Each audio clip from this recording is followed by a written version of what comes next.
habang buhay.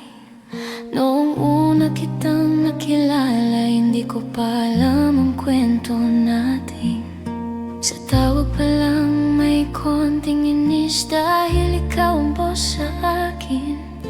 Hindi ko akalaing simpleng pag-uusap na iyon ay magiging simula ng isang pagmamahalang walang hanggan, hanggang sa dumating ang panahon na nakasama kita sa RPD.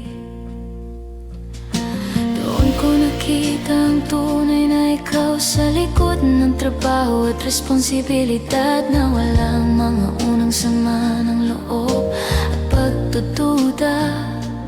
Dahil unti-unti mong ipinakita ang puso mong para sa akin.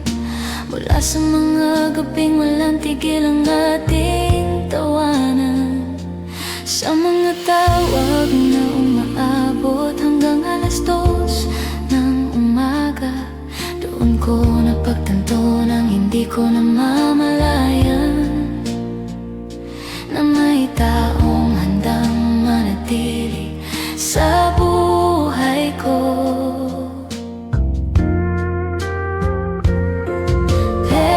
Babes, hindi ko man inakala noon na ikaw pala ang sagot sa mga panalangin ko. Sa July 22, 2016 nagsimula ang ating kwento, isang pagmamahalang pinili nating ipaglaban araw-araw. Salamat dahil hindi ka sumuko sa atin. Sa bawat pagsubok, hinawakan mo pa rin ang kamay ko. 10 taon na ang lumipas, pero isang bagay ang sigurado, ikaw pa rin ang gusto kong makasama hanggang dulo.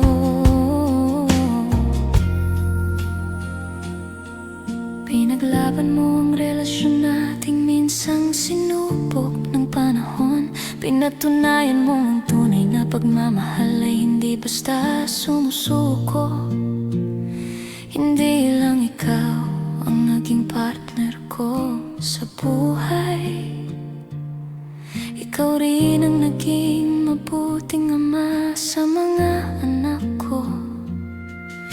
Salamat sa pagiging mapagmahal at mapagbigay, sa suporta mo sa bawat pangarap at pangangailangan namin, sa bawat paraan na ginagawa mo para mapasaya ko.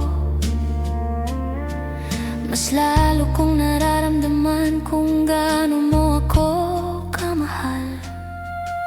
Sa bawat road trip na puno ng kwento at tawanan, sa bawat coffee shop na naging saksi ng ating mga alaala, mula sa mga simpleng sandali hanggang sa Europe tour natin, lahat ay naging bahagi ng pinakamagandang kwento natin.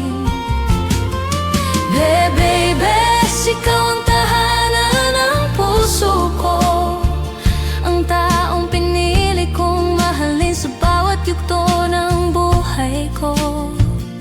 Hindi man naging perpekto ang lahat ng araw natin, mas naging matatag tayo dahil sabay nating hinarap 10 taon ng pagmamahal at pangarap, 10 taon ng paghawak sa isa't isa. At kung bibigyan ako ng pagkakataong pumili muli, ikaw pa rin ang pipiliin ko.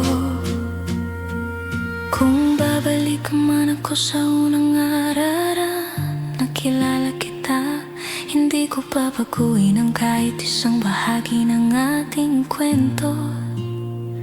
Dahil bawat tampuhan, bawat luha at bawat pagsubok ang nagdala sa atin sa pagmamahal na mayroon.